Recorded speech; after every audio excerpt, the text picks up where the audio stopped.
Baik, assalamualaikum warahmatullahi wabarakatuh. Waalaikumsalam warahmatullahi wabarakatuh. Yang saya hormati Ibu Wakil Kepala SMP Negeri 3 Kalibening serta Bapak Ibu Guru yang saya hormati. Alhamdulillah, bersyukur kepada Allah Subhanahu wa taala, Rabbi Allah Azza wa Jalla. Pada siang hari ini kita masih diberikan kenikmatan, kesehatan dan kesempatan sehingga dapat berkumpul di meeting room SMP Negeri 3 Kalibening dalam agenda berbagi praktik baik implementasi 7 jurus BK hebat. Salawat dan salam semoga tercurah kepada baginda Nabi Muhammad Sallallahu Alaihi Wasallam yang senantiasa kita nantikan baik syafaat di sini wa dunia wa akhirat.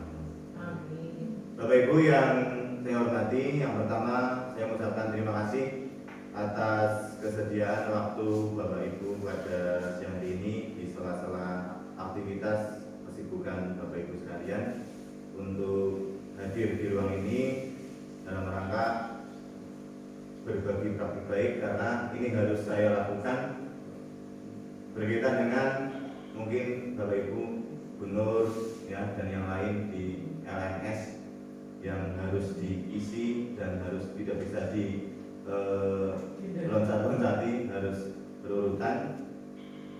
Yang jelas pertama,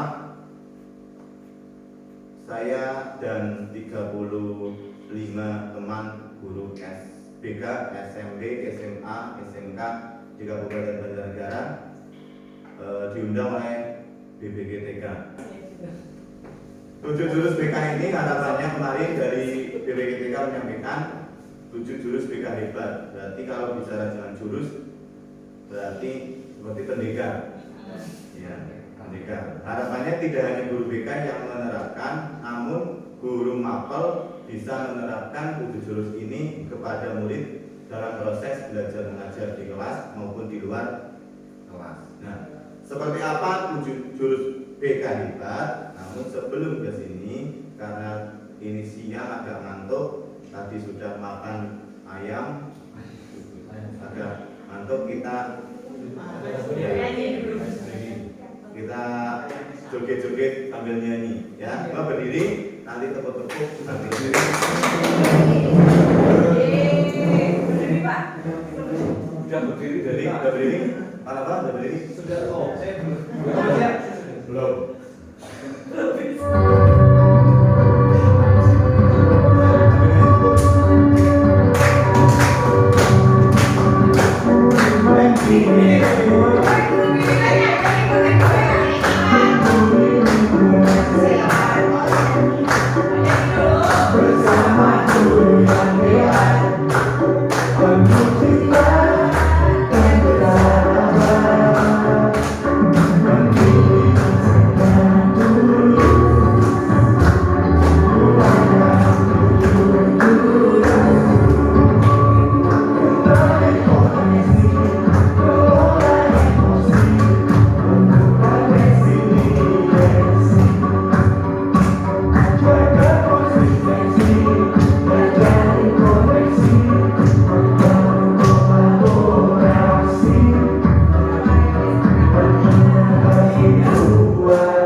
hebat ya.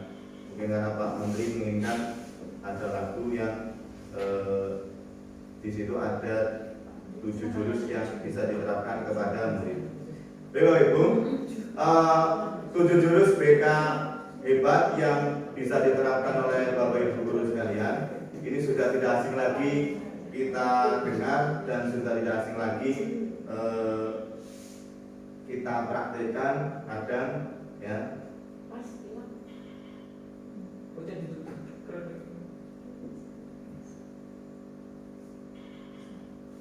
Apa saja 7 jurus BK hebat? Yang pertama adalah kenali potensi. Ya, kemarin menyampaikan yang pertama adalah potensi karena memang setiap murid mempunyai potensi yang berbeda-beda.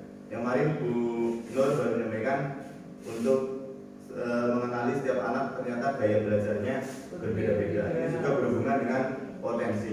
Karena memang setiap murid potensinya beda-beda. Ada yang potensi di akademik, ada yang di non akademik, ya dan sebagainya. Ini memang kemarin disampaikan kita sebagai guru di sekolah harus benar-benar mengenali potensi dari murid yang dimiliki. Ya, jadi kemudian yang kedua, kelola emosi. Ini setiap hari kita lakukan. Kalau Pak Nova, emosinya biasanya apa Pak Nova? Emosi yang lagi gimana? Ya, yang sering dilakukan. Marah. Kalau saya sih senang ya. Senang. Ya. Iya. Ternyata kalau gambaran kita kalau mendengar emosi, ya nih emosi gila, marah. Itu banyak. Ya, ternyata emosi itu banyak sekali. Mas, kalau Pak Nova berangkat sudah senyum-senyum sendiri, itu berarti bentuk emosi.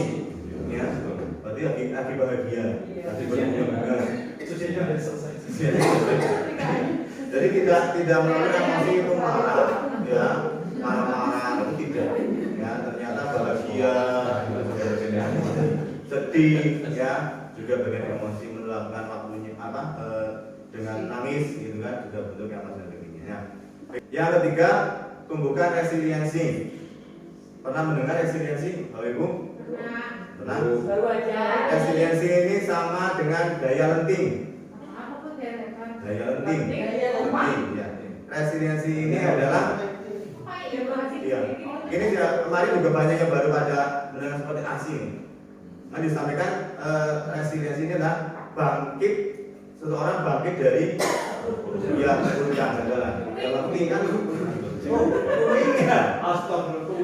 ya, ini hubungannya kemarin yang Bu Puji sampaikan yaitu growth mindset dan big mindset ya, berpikir berpikir bertumbuh dan berpikir tetap. Ya, bagaimana ketika seseorang itu atau ketika di sekolah, bagaimana ketika murid di situ melakukan sesuatu kemudian gagal, akan tetap di situ aja kondisinya atau dapat berkembang ya, dapat bangkit dari kegagalan. Kemudian yang keempat, jaga konsistensi. Ini tadi sudah dengar bagaimana menjaga konsistensi yang dilakukan oleh murid. Yang kelima, koneksi, menjalin koneksi antar murid dengan murid, murid dengan guru dan sebagainya. Ya, koneksi ini ya koneksi interaksi dan sebagainya. Yang keenam adalah membangun kolaborasi. Bagaimana kolaborasi itu di sekolah dapat dilakukan ya, kerjasama yang baik antara murid dengan murid, kemudian murid dengan guru dan sebagainya. Kemudian yang ketujuh yaitu menata situasi. Bagaimana situasi tadi di lagu ada sekolah aman nyaman. Nah, itu salah satunya bagaimana menata situasi di sekolah. Nah, dari 7 jurus ini kemarin saya disuruh dari fasilitator itu untuk memilih 2 jurus yang diterapkan di sekolah yang sekiranya itu dibutuhkan oleh murid sesuai dengan keadaan yang ada dan adil. Kalau dari 7-nya semuanya penting diterapkan kepada murid itu pas. Nah, tapi disuruh untuk memilih 2. Akhirnya setelah melalui pertimbangan 7 hari 7 malam, saya memilih 2 jurus. Ya, saya memilih 2 jurus. Yang pertama adalah tumbuhkan resiliensi. bangkit dari keburukan, kegagalan dan sebagainya. Kenapa ini saya ambil? Karena memang harus jurus yang diambil harus sesuai dengan keadaan siswa yang pernah dialami. Ini saya mengalami langsung ketika saya mendampingi coach Irsyad saat bola voli atau mendampingi coach Nova saat sepak bola. Bagaimana ketika anak itu gagal, tapi di situ justru tidak ada ya motivasi untuk bisa bangkit lagi, adanya malah menyalahkan ya orang lain dan sebagainya. Maka itu salah satu alasan kemarin kita sampaikan kenapa begitu.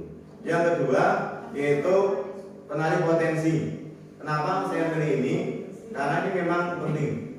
Bagaimana ketika kita bisa mengetahui potensi dari murid, ya baik potensi tentang akademik maupun gaya belajar dan sebagainya.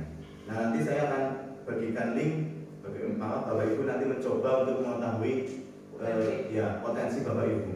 Ya walaupun nanti kan judulnya saya nggak sesuai dengan ini ya. Nanti tak ini. Nah, karena apa? Karena potensi ini memang hubungannya dengan salah satunya saya ngambil kelas 9 kemarin, hubungannya dengan kelanjutan mereka untuk melanjutkan sekolah di SMA, SMK atau MA. Karena potensi ini ternyata berhubungan juga dengan karir mereka. Pernah mendengar ini Bapak Ibu?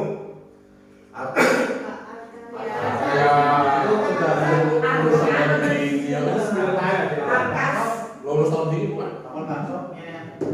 Kemarin saya ambil kelas yaitu kelas 9A untuk yang pertama kelas 9A untuk resiliensi karena di situ ada gali CS ya.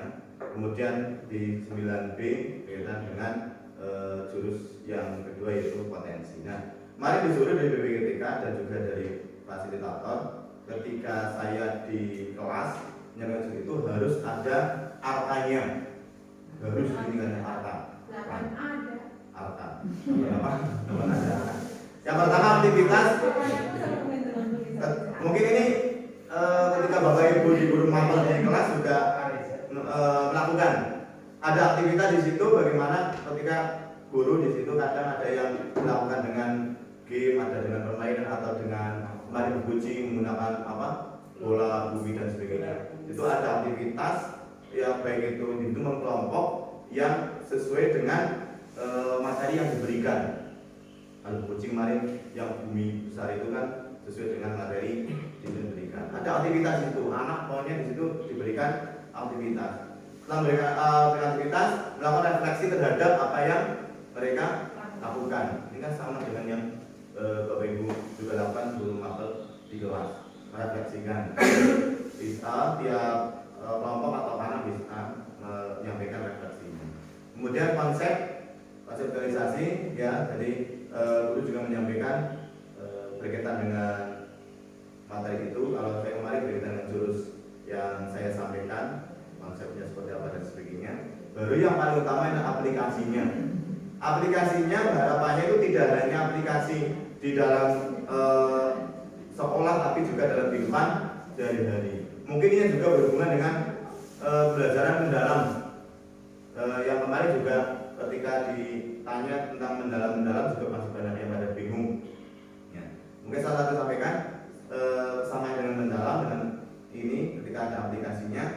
Mungkin mendalamnya itu tidak hanya mendalam di materi yang sudah diberikan di kelas, tapi mendalam bisa benar mendalam dan diterapkan dalam kehidupan kenyataan ya, kehidupan sehari-hari. Tidak hanya mendalam di dalam kelas, setelah itu keluar dari kelas sudah tidak mendalam lagi, tapi benar-benar bisa diterapkan, dipraktekkan dalam kehidupan sehari-hari. Nah, ini kemarin jurus ketiga tumbuhkan resiliensi yang saya terapkan. Nah, kemarin yang saya lakukan sederhananya ya, adalah bagi kelompok, kemudian membuat menara membangun menara, kemudian di situ nanti menaranya yang paling tinggi dan yang paling kokoh itu nanti punya siapa. Kemudian nanti ada murid yang lain yang mencoba menjadi angin ya pengganggu, angin pengganggu. Jadi ini dikipasi, didahu dan sebagainya. Nah dari sini murid-murid menyampaikan nanti bagaimana yang bisa kokoh itu kenapa, ya kemudian yang tidak kokoh kenapa. Setelah dan orang lain ya ada angin ribut dari orang lain kemudian roboh, apa yang dilakukan ya kemarin juga salah satunya digali juga tak tanyakan berkaitan dengan itu. Nah kegiatan ini saya coba padukan dengan keadaan nyata seperti kali kemarin ketika di poli ya bagaimana ketika dia gagal harus bagaimana di sepak bola ketika gagal harus bagaimana. Karena kemarin pas saya sepak bola pun ketika gagal kemudian dikasih tahu malah bahasanya yang ketika saya dan Pak Wanto memberitahu malah bahasanya wes ngana Pak Wanto alhamdulillah main baik lah.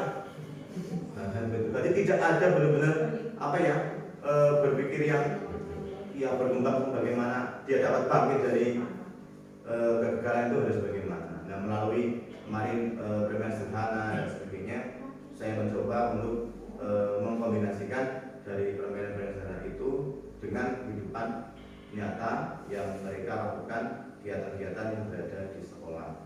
Juga ketika di kelas mengerjakan sesuatu kemudian tidak bisa harus bagaimana. Yang mengerjakan matematika angel belum mengerjakan tapi ketika sudah melihat matematika angel.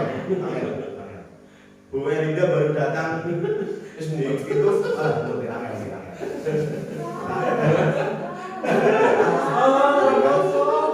Jadi kosong apa ya.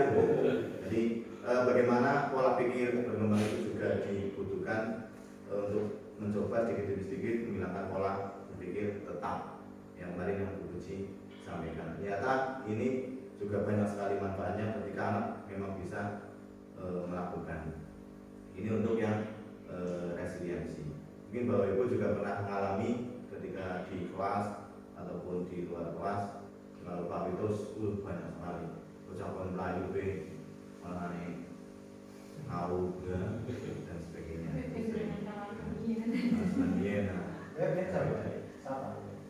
Dulu Bu Misti kayak gitu. Itu untuk resiliensi. Harusnya mantan. Saya dulu atlet ini. Antara umum dan budi. Kemudian kenali potensi.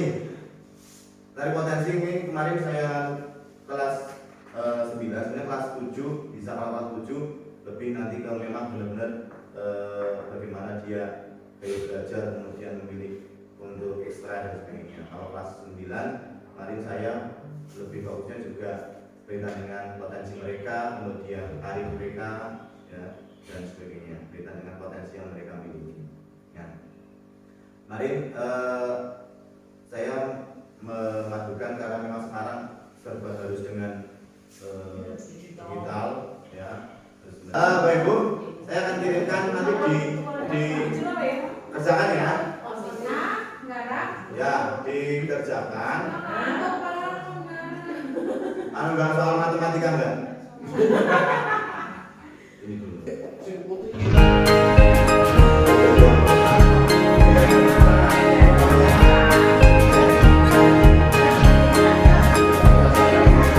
Murid mandiri dan kuat, tumbuh di lingkungan sehat, bersama guru yang hebat, penuh cinta dan bersahabat, mendidik dengan tulus, gunakan 7 jurus. Kenali potensi, kelola emosi, tumbuhkan resiliensi, jaga konsistensi dan jalin koneksi, membangun kolaborasi, dan menata situasi.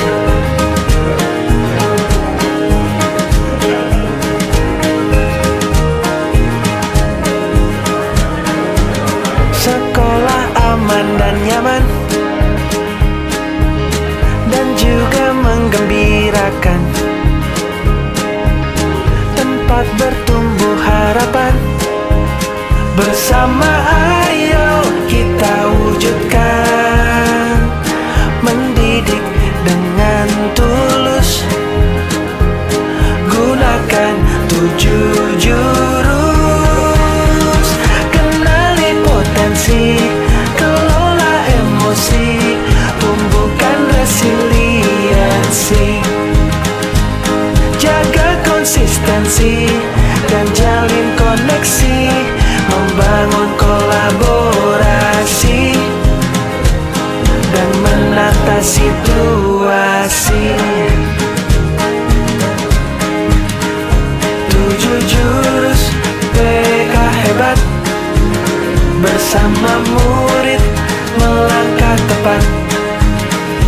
7 jurus PK hebat, 7 jurus yang akan ku ingat.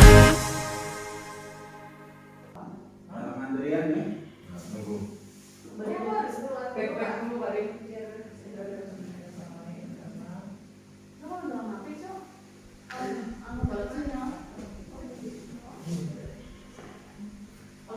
Jangan tutup browser Anda. Jadi, ya, ya, sesuai Pak Rizal? Sesuai? Sesuai banget. Bukan sorry Grace. Saya gerak terus. Oh iya. Apa gerak? Tidak mau bergerak. Iya. Jadi mau. Tapi tangannya gerak kan? Iya. Heeh. Oh jatuh. Nyaman sih. Ini Pak Rin. Audio ya Pak. Oh iya. Lalu imbang kok 3 visual auditori ya. Ya visual, auditori sama kinestetik. Kalau Pak Dewi pas banget kan? Auditori, kan? Visual, Lain kinestetik. tiga auditori. 36, 33, 30. Iya, ibarat kinestetiknya kan masa ngorjen. Apa enggak? Ada loh surat kita namanya ada loh. Ada. Ada yang masuk aja. Saya langsung ini. Bisa. Itu yang tadi Bapak Ibu sudah melakukan tes berkaitan dengan gaya belajar, itu bisa Bapak Ibu juga berikan kepada murid di kelas untuk mengetahui gaya belajar mereka seperti apa. Kemarin kalau Gubernur juga sudah melakukan itu ketika mengelompokkan anak atau murid berdasarkan gaya belajar. Itu juga bisa dilakukan oleh Bapak Ibu. Ketika yang kemarin, ketika itu sudah tes itu, kemudian sudah mengetahui, kemudian berkumpul yang auditori sendiri, ya, yang visual sendiri, yang kinestetik sendiri. Dari situ bisa bertukar pengalaman dan sebagainya berkaitan dengan gaya belajar mereka masing-masing. Walaupun ketika di aplikasi itu namanya aplikasi, memang kadang tidak 100% sesuai dengan kenyataan. Kayak soal-soalnya juga ada yang tipikal itu harusnya ada ya insting. Kalau itu biasanya mana aja nih mau lewat. Iya. Bahasa mana insting kan. Dua-duanya satu. Nah itu bisa Bapak Ibu terapkan ke murid karena memang salah satunya kita harus mengetahui potensi dari tiap anak yang berbeda. Salah satunya dari gaya belajarnya. Mari saya terapkan di 9B, hampir semua sesuai dengan apa yang mereka lakukan dalam kehidupan sehari-hari. Sehingga kayak di Arum kemarin kamu kinestetik. Dari kinestetik kira-kira potensi apa yang dapat kamu kembangkan dari gaya belajar itu?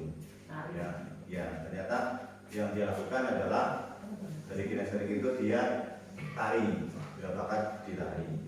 Jadi sebenarnya tiap murid, tiap anak itu punya potensi yang berbeda-beda. Cukup ya Bapak Ibu? Ada pertanyaan Bapak Ibu? Gak mau pertanyaan itu. Apa? Ayo, Sudah dimakan oleh Pak Pito tadi. Oke, terima kasih. Ininya sharing yang sudah saya dapatkan dari 7 jurus itu yang Bapak Ibu bisa sampaikan kepada murid di proses pembelajaran di kelas maupun di luar kelas, karena 7 ini katanya kalau memang benar-benar murid sudah melakukan itu akan membawa perubahan yang sangat luar biasa terhadap proses belajar mengajar maupun proses mereka dalam kehidupan sehari-hari. Oke, terima kasih atas waktu dari Bapak Ibu sekalian pada hari ini. Saya punya tugas untuk bisa sharing, berbagi pengalaman, berbagi praktik baik terhadap Bapak Ibu. Semoga dapat bermanfaat dan Bapak Ibu bisa melanjutkan aktivitas yang lain. Mohon maaf atas segala kekurangan. Jadi wassalamualaikum warahmatullahi wabarakatuh.